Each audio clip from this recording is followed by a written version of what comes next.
Herkese merhaba arkadaşlar. Günaydın bir pazar sabahından. Binance hesap makinesi bölümünden Hedgemod'un likidasyon hesaplama bölümünü açtı. Şöyle Cross'u seçiyoruz ve buradan One Way Mod Hedgemod'u seçtiğimizde bunu kullanabiliyoruz arkadaşlar. Sonunda geldi ve size asıl anlatmak istediğim olaya dönebilirim artık. Ama bundan önce bilmeniz gereken birkaç nokta olacak. Hemen onları şöyle göstereyim size. Şimdi burada şöyle bir görün istiyorum. Hatta ben bunun resmini almıştım. Burada şimdi gösterge, POS, total bakiye, available bakiye, bir de likidasyon bölümü var. Burada da long, HS var, değil mi? Şimdi arkadaşlar gösterge Bitcoin'in o anda işlem yapacağımız fiyatı olacak. POS, şimdi bir göstergeyi şöyle de göstereyim size. Zaten biliyorsunuz da ben yine göstereyim. Gösterge fiyatı şurada 10.522 yazıyor ya, şu anda gösterge fiyatı bu. 21'e düştü vesaire. Açık pozum da var zaten. Gösterge fiyatı şurada görebilirsin. Mark price gösterge fiyatı oluyor 524. Tamam mı? Ya bu alttaki şeyi gösteriyor bu mark price da. Normalde şu üstteki işte vadeli işlemlerdeki fiyat bu. Spot piyasasında da şudur. Spot'a gelelim hemen. Bak burada da buy diyelim. Gösterge fiyatı bu. 10.525 gördünüz mü? Bu alttaki de onun spot piyasasını temsil ediyor. Buradaki 521'de ben stop marketten yapacağım için beni ilgilendiren nokta 521 olan kısım. Şimdi gelelim. Benim gösterge fiyatım o. Neredeydik? Evet. Şimdi total bakiye ve available bakiye var. Şimdi total bakiye benim cross işlem yapıyoruz sonuçta.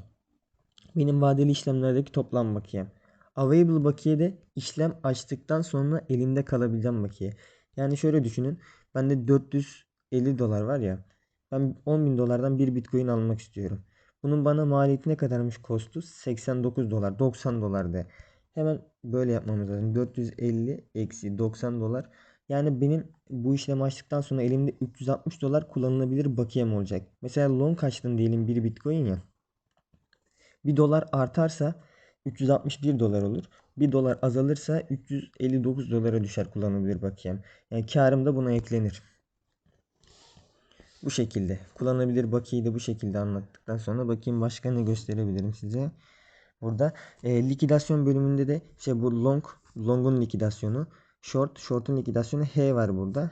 Bu H de Hedge modun likidasyonu arkadaşlar. Ben önceden hesapladım videoda uğraşmamak için. Şimdi ben size mantığını öğreteceğim. Şimdi ilk başta bana en çok sorduğunuz soru Hedge modda kardeşim iki yönlü pozisyon açıp nasıl kar sağlayabilirsin? Bundan önce size şunu göstermiştim. Hemen Excel neredeymiş? Şimdi böyle bir tablo yapmıştım değil mi? Aylık, haftalık diye. Bunu paylaşmıştım sizlerle. Öncelikle bu tabloyu bilmemiz lazım. Bu tabii kendi oluşturduğum bir şey. Ben burada mesela aylık, haftalık değişimlere bakarak işlem yapıyordum. Şu anda ben sadece haftalık 100 dolar hareketle işlem yapıyorum. Mesela haftalık açış fiyatı 10.500 dolar diyelim. 10.500'den 100 dolar yukarı, 100 dolar aşağı yönlü şekilde olacak şekilde pozisyonları açıp kapatıyorum.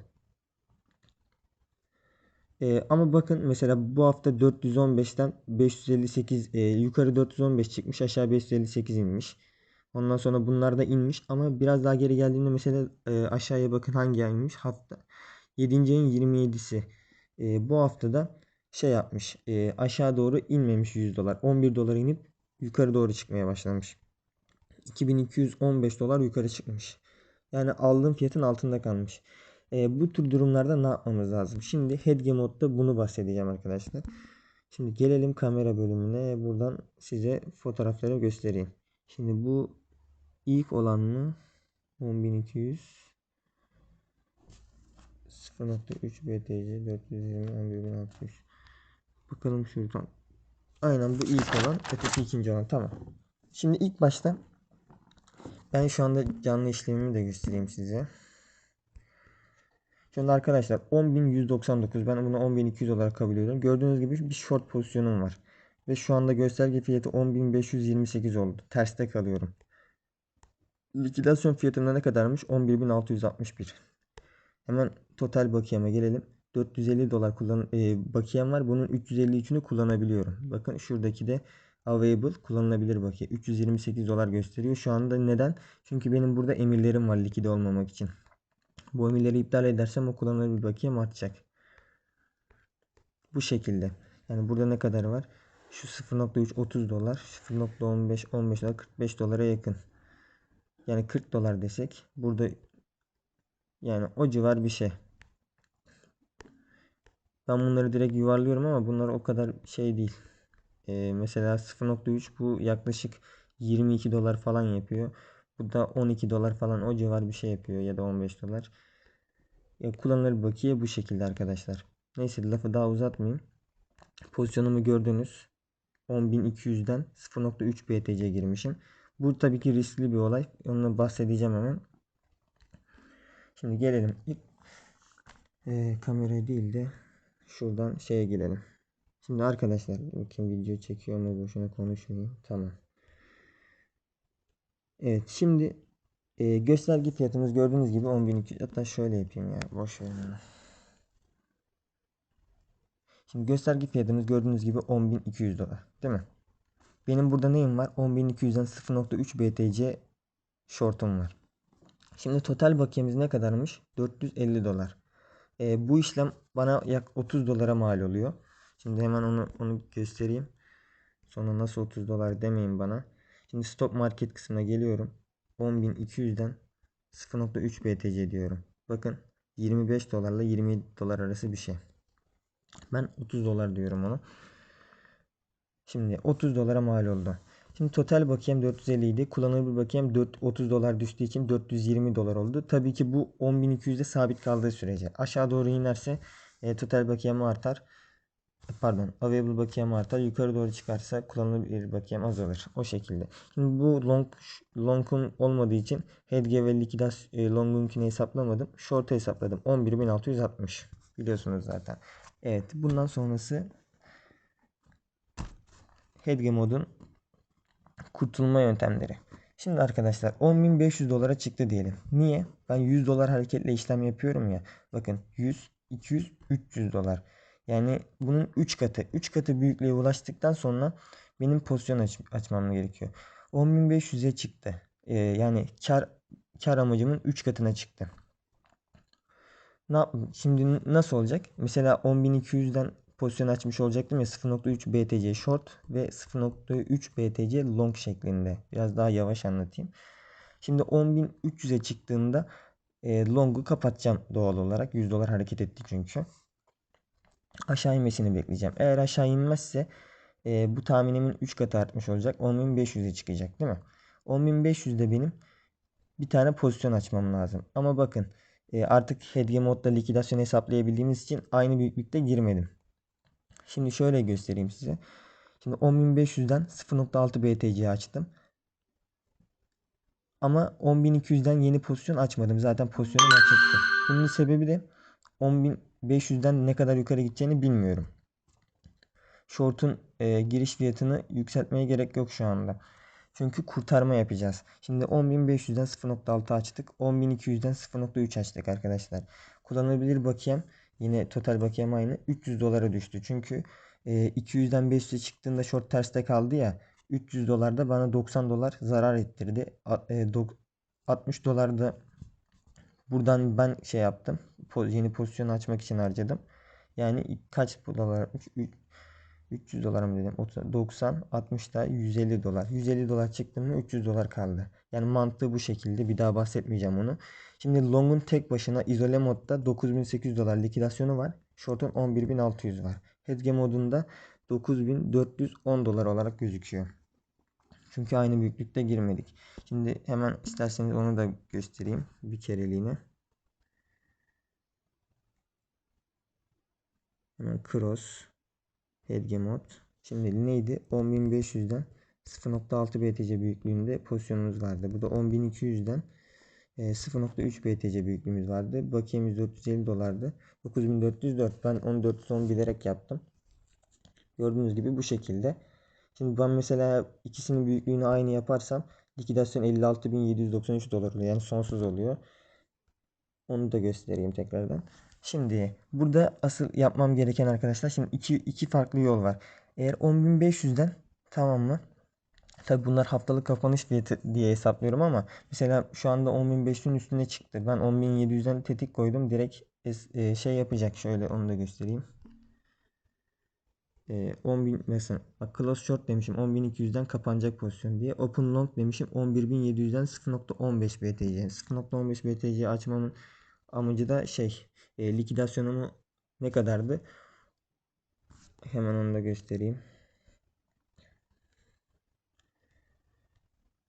Pardon, likidasyon cross headgemot. Şimdi 10.200'den 0. Pardon. Short'ta 10.200'den 0.3 BTC var. 10.700'den gireceğiz değil mi? 10.700'den de 0.15 yaparsam likidasyon 12.566 oluyor. 10.700 nerede? 12.566 nerede? Bundan dolayı böyle yaptım, yani likidasyon uzasın diye. Eğer bir sıkıntı daha olursa mesela 11.300, 11.500 diyelim. Bunu 0.3'e tamamlarız. 26.000 dolar olur yine. Yine sonsuz yaparız, yani sıkıntı yok.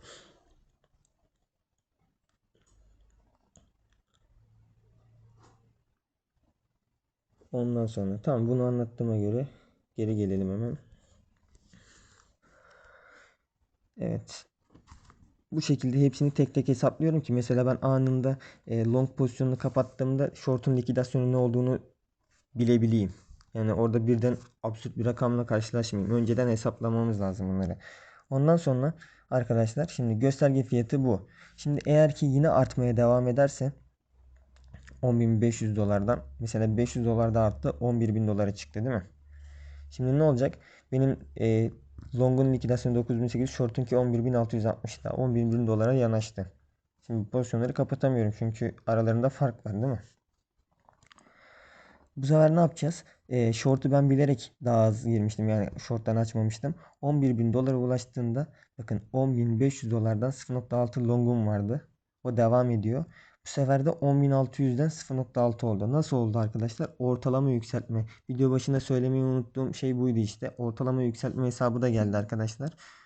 Bakın tekrar göstereyim kameradan şurayı. Bakın. Burada yaptığım olay şu. 10.200'den 0.3 BTC'm vardı. 11.000 dolardan 0.3 BTC daha aldım. Çünkü bunu eşitleyip likidasyonumu sonsuz yapmak için, 104.000 dolar olmuş, gördünüz mü? Bunu yapmak içindi. Şimdi onu nasıl yapacağımızı gösteriyorum. Futures bölümünden yine hesap makinesine giriyoruz. Şimdi likidasyon ya. Bunu en sağa çektiğimizde open price diyor. Bu giriş fiyatı demek. Yani bu açılış fiyatı demek. Şimdi ilk başta 10.200 dolardan 0.3 BTC'm vardı değil mi? 0,3 koymamız lazım. Add pozisyon deyip bir pozisyon daha ekliyoruz. Bu ortalamasını hesaplayacak. Şimdi 11.000 dolardan tekrar giriyoruz. 0.3 BTC. Hesapla dediğimde gördünüz mü? Ortalama fiyatım 10.600 dolar oldu. Mesela bunu 0.1 yapsaydım daha değişik olacaktı.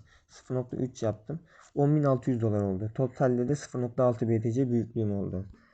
Evet, şimdi gelelim en güzel yere. Şimdi arkadaşlar böyle yaptıktan sonra ne olmuş oldu, dikkat ettiniz mi? Ben önceki hediye videomda şu hatayı yapmıştım. Mesela biri 10.200, short 10.200 aşağıda, long 10.500 yukarıdaydı. Bunun arasında satabiliriz, zarar etmeyiz demiştim. Orada e, yanlış işlem yapmışım. Kafam doluydu, kusura bakmayın. Böyle olması gerekiyor. Short'un long'un üstünde olması gerekiyor. Ya da long'un short'un altında olması gerekiyor. Aynı şey. Şimdi böyle bir durumda hiçbir şekilde zarar etmeyeceksiniz. Çünkü short pozisyonuyla long pozisyonun büyükleri aynı ve biri birinin üstünde. Yani short long'un üstünde. İstediğiniz fiyattan satın, kar edeceksiniz.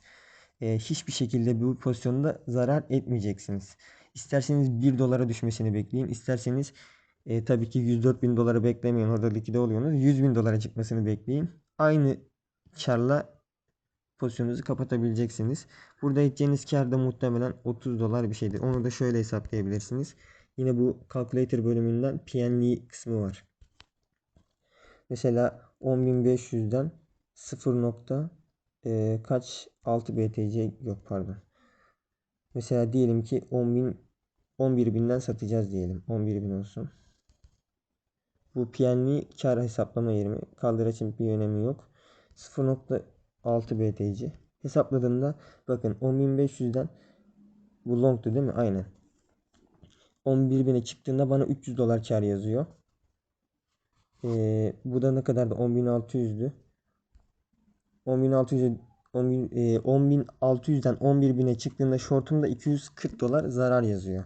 Yani ne kadarmış? 300 eksi 240'tan ben 60 dolar mı? 240 doğru. Öteki de 300 dolar değil mi? Aynen. 60 dolar bir kazanç sağlamış oluyorum. İsterseniz bunu bakın 20.000 dolar yapın. 20.000 dolar yaptım. Şimdi long'a bakıyorum. Long 5.700 dolar. Hemen yazalım onu. 5.700 eksi. Short'a bakalım. Bu da 10.600'den girmişti. 5.640. 5.640. Gördünüz mü? Yine 60 dolar kar yazıyor. Yani dediğim gibi hiçbir şekilde zarar etmeyeceksiniz. Diğer pozisyon diğerinin üstünde olup büyüklükleri eşit olursa. Kullanılabilir bakayım 390 dolar. Çünkü işlemde ya 0.3 açmıştım. Kapatırsam pozisyonları da direkt 60 dolar daha eklenecek buraya. Yani 510 dolar total bakiyem olacak. Bu şekilde. Ama ki şimdi tekrar geri geliyorum arkadaşlar. Şimdi gösterge fiyatı 10.500 diye biz 11.000'e çıktığını düşündük. Eğer 10.500'e çıkıp aşağı da inebilir. 10.000 dolara düşebilir. Şimdi 10.000 dolara düştüğü pozisyonu açalım. Evet 10.000 dolara düştü ya. Burada ne oldu? Total bakiyem yine 450 dolar. Bu işlemleri açtıktan sonra kalan bakiyem 150 dolar oluyormuş. Şimdi işlemlerimiz ne? Hemen buraya geri gelelim. Şimdi 10.500 dolardan longum 0.6 idi. Shortum 0.3'tü değil mi? Yine 10.500 dolardan longum 0.6. Longu değiştirmiyorum çünkü düşüyor aşağı doğru. Bu sefer short'u 0.3'ten 0.6'ya çıkardım. 10.100'e düştü giriş ortalamam. Bir daha hesaplayayım mı istiyor musunuz? Tekrar yapayım ya da. Giriş fiyatı hesaplama. Şimdi short 10.200'den 0.3'ümüz vardı. 10.000 dolara düştü ya. 10.000'den 0.3 daha açmışım. 10.100 gördünüz mü? Bir daha hesaplamayacağım. Hepsini hesapladım. Kafanız karışmasın diye tekrar gösterdim. Bu şekilde arkadaşlar oluyor. Mesela longum yukarıda, shortum aşağıda. Yani bu şekilde ben her türlü zarar edeceğim. Kapatırken 240 dolar civarında bir zararım olacak.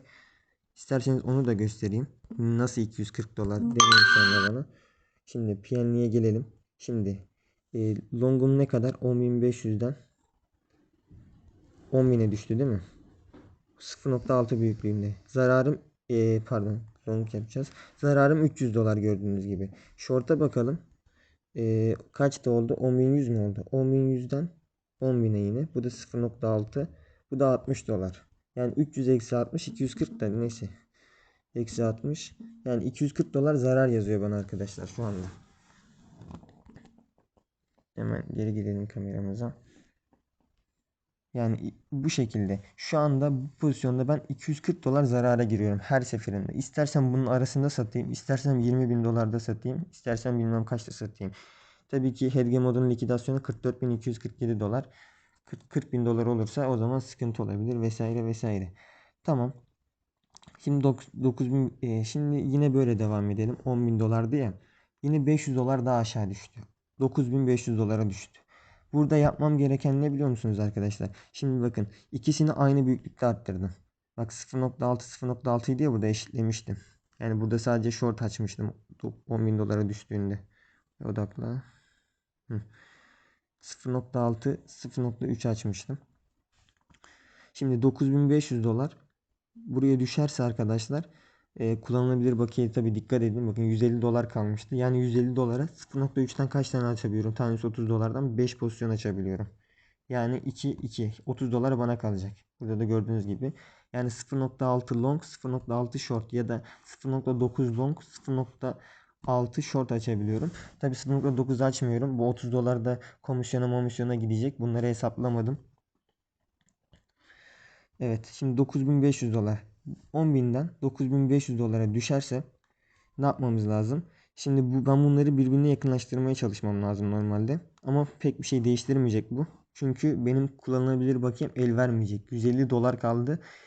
total bakiyemin fazlasıyla işlem yapmaya çalıştım. Yani 450 dolara 0.3 BTC büyüklük çok geliyor arkadaşlar. Şimdi hemen ondan da bahsedeceğim. Şimdi 9500'e düştü. Şimdi 10.000 dolar ya. Ben ne yaptım? İkisinden de 0.6 BTC işlem açtım. Bu 9500 dolardan. Burada ne olmuş oldu? Ortalamalarım düşmüş oldu. Yani 10.500'den longum 10.000 dolara düştü. Short'um da 10.100'den 9.800 dolara düştü. Yine short long'un altında olduğu için her türlü zarar edeceğim. Burada da 240 dolar zarar edeceğim. Değişen bir şey olmayacak. Ve bundan sonra bende sadece 30 dolar kaldığı için ekstra bir işlem açamayacağım. Yani short'u long'un üstüne çıkartamayacağım. Bu durumda ne olmuş oldu arkadaşlar? Ben kilitlenmiş kalmış oldum. Yani burada yapabileceğim tek şey 240 dolar zararla pozisyonu kapatmak ya da ekstra bakiye eklemek. Bu durumlara düşmenize hiç gerek yok. Yeter ki açgözlülük yapmayın benim gibi. Ben şu anda açgözlülük yapmış gibi gözüküyorum. Oradan ben çünkü yaklaşık 150 dolara yakın para çekmiştim. Yani burada 600 dolara bakiyem olması lazımdı. 0.3 BTC büyüklük idealdi. Ama para çektiğim için 450 dolar kaldı. İdeal gibi gözükmüyor. Şimdi hemen o senaryoya geçelim arkadaşlar. Şimdi ne demiştik? Ben 0.3 ile yapmıştım. Şu anda aynı pozisyonu 0.15 BTC ile deniyorum. Niye? 2000'de biri. Yani şöyle düşünün. Şimdi bende ne kadar var? 300 dolar var diyelim.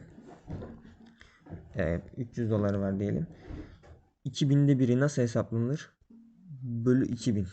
Yani ya da şöyle yapalım. Daha çarpı 1 bölü 2000.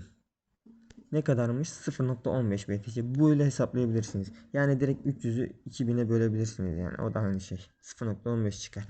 2000'de biri. Mesela bakiyem ne kadarmış? Bir daha gelelim. 450 dolar ya böyle 2000 yaparsan.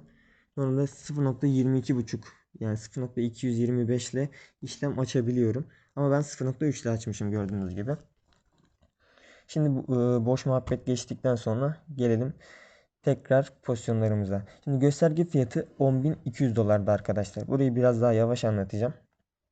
Şimdi gösterge fiyatı 10.200 dolar değil mi? Bu benim aynı pozisyonum. 10.200'den 0.3 açmıştım. 15'e düşürdüm. Şimdi likidasyon fiyatım neymiş? 13.160 dolar. 15 dolar düştüğü için kullanılabilir bakiyem 435 dolara düştü. Tabi sabit fiyatta. 10.200'de kaldığı sürece. Şimdi gösterge fiyatımız 10.500 dolara çıktığını varsayarak işlem yapıyorum. Burada ne olacak arkadaşlar? Long'um 10.500'den 0.3 açtım. Niye? Çünkü burada iki katını açmıştım değil mi? Yükseldiğinde iki katını açmıştım. Şimdi burada ne yaptım? 0.15'in iki katı 0.3 olduğu için 0.3 açtım 10.500'den. Bu sefer Hedge modunun likidasyonu 7.880 dolar oldu. Normalde eşit olduğunda sonsuz oluyor ya. Ama burada farklı olduğu için 7.880 dolar oldu. Çok şükür hesap makinesi geldiği için artık hesaplayabiliyoruz. Şimdi arkadaşlar ne olacak? Short'um 10.200'den yine devam ediyor 0.15. Şimdi kullanılabilir bakiyem de 375 dolara düştü. Çünkü 0.3 yani 30 dolarlık bir işlem açtım. Bu şekilde oldu. Bir de 10.200'den 10.500'e short'um zarar yazıyor. Bu 375 dolara denk gelmiş. Şimdi hemen tekrar bakıyorum. Ne demiştik diğer senaryoda? 11.000 dolara çıkarsa diye. 11.000 dolara çıkarsa kurtuluyorduk. Hiçbir zarar etmeden değil mi? Şimdi 11.000 dolara çıktı. Long'um 10.500'den 0.3. Yine bunu değiştirmedim. Ama bu sefer short'u arttırdım. Short'u eşitledim. Niye? Çünkü onun üstüne çıkarmak için 1 dolar bile çıkarsanız sıkıntı yok arkadaşlar. Büyüklükleri eşit olduğu sürece 1 dolar bile short long'un üstünde olursa ya da aynı fiyattan olursa hiçbir şekilde zarar etmezsiniz. O aradaki fark kadar da kar edersiniz. Yani niye 500 dolar artınca işlem açıyorsun? Bunun için demeyin arkadaşlar. Mantığı bu yani. Önemli olan ikinci hamlede short'u long'un üstüne çıkarabilmek. Bundan dolayı 500 dolarla gösteriyorum ben size. İsterseniz 1000 dolarla yapın. Likidasyonunuz likide olmadıktan sonra. Onun için şu likide fiyatlarınızı hesaplayın diyorum. Bunun için yazdım. Long'u, short'u hepsini ayrı ayrı yazdım. Cross mod olduğu halde. Mantığı bu. Yani buraya kadar izleyenler anlayacak. Umarım ileri sarmazsınız videoları. Şimdi gösterge fiyatım 11.000 dolara çıktığında ne yapıyoruz? Yine 10.500'den 0.3 BTC'm duruyor. Short'um 10.600'den 0.3'e çıkartıyorum. 10.200'den. Yani bu nasıl olacak? 11.000'den açıyorum ya. Ortalaması 10.600 oluyor yani. Burada da kullanabilir bakayım 420 dolar oluyor. 375'ten 420'ye nasıl artıyor derseniz ortalamaları yaklaşıyor. Hatta bu short long'un üstüne çıkıyor ya. Bu sefer kârda oluyorum. Sadece buradan 30 BTC, ya 30 BTC demişim. 30 dolarlık işlem ücretim oluyor. Ondan dolayı 420'ye kadar çıkıyor. Ve burada istediğim zaman pozisyonu kapatabilirim. Arada 100 dolar fark olduğu için de 30 dolar karım olur. Burada 100 dolar fark olduğu için 60 dolar karım oluyordu. Çünkü 0.6 BTC'ydi. Burada da 0.3 BTC olduğu için nerede o? Şu. Burada da 30 dolar. Özür diliyorum hepinizden.